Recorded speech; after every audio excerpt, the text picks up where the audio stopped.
ஆட்சி டைப்பர் பாய் பேசுகிறார். அவனுக்கு டைப்பர் போட்டு வீட்டில் உட்கார மந்திரி ஆக்கனா என்ன பேசணும் தெரியாம பேசுறாரு. அவரு யாரு? ஸ்டாலின் பையன் உதயநிதி ஸ்டாலின். அவன் 100 வருஷமா ஏதோ ஒரு ஒலிக்கிறான்றாங்களாம். அவங்க தாத்தாக்கே 98 வயசுல செத்துட்டாரு. அப்ப பிறகாது பண்ணி அவங்க ஸ்டார்ட் பண்ணிட்டாரு போல. இது மாதிரி சொல்லி சொல்லி தமிழ்நாட்டை குட்டிச்சோறு ஆக்கி கொண்டிருக்கின்ற இந்த திராவிட ஆட்சியும் இந்த துரோகி எடப்பாடியும் ஒழித்து காட்டவும் இன்னும் 6 மாத காலத்தில் நமக்கு நாடாளுமன்ற தேர்தல் வரவுள்ளது.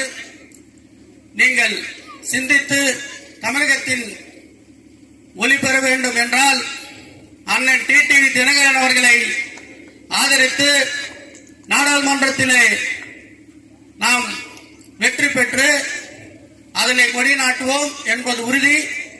2026 தமிழகத்தின் முதலமைச்சராக அண்ணன் டிடிவி அவர்கள் தான் அமர்வார் என்பதற்கு எந்தவிதான தயக்கமும் இல்லை என்றால் தமிழக அரசு மட்டுமல்ல, இந்திய திருநாட்டின் அரசியலிலே பேசப்படுகின்ற ஒரே தலைவர் என்று அம்மாவுக்கு பின் அண்ணன் டிடிவி என்பதை அனைத்து இங்கிலீஷ் சேனலிலும் ஆங்கில நாளிதழ்களிலும் கூட அவர்கள் கூறுகின்ற ஒரே வார்த்தை, தமிழகத்தில் ஆளுமையுடன் பேசக்கூடிய ஒரே தலைவர் நமது அண்ணன் டிடிவி என்று நாம் சொல்லவில்லை, வெளி மாநிலத்தில் சொல்கிறார்கள். தான் கட்சியும் நல்லா இருக்கும், தமிழ்நாடும் நல்லா இருக்கும் என்று பக்கத்து ஸ்டேட்கார் பேசுறாங்க. இவங்க கூட்டணி வச்சிருக்கின்ற 28 கட்சியில 12 கட்சி திமுகவை எதிர்க்கிறாங்க. அவர்கள் இருந்தால் நாம் இந்தியா என்று பிரைம் மினிஸ்டர் ஆக முடியாது, திரும்ப ஜீரோக்கு போய்விடுவோம்.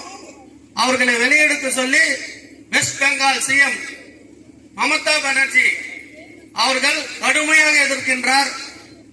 கர்நாடகாவில் ஆளுகின்றது காங்கிரஸ் ஆட்சி, இவர்கள் கூட்டணி ஆட்சி. ஆனால் தமிழ்நாடுக்கு தண்ணீர் பெருத்து தர வேண்டும் என்றால் இவர்கள் மற்றவர்களுக்கு குறை சொல்வார்கள். இப்போதான் நடக்கின்றது காங்கிரஸ் ஆட்சி தானே, ஏன் கேட்டு தண்ணி வாங்கி தர வேண்டியதானே? உங்களுக்கு தவசம் பண்றானுங்க. அங்க கர்நாடகா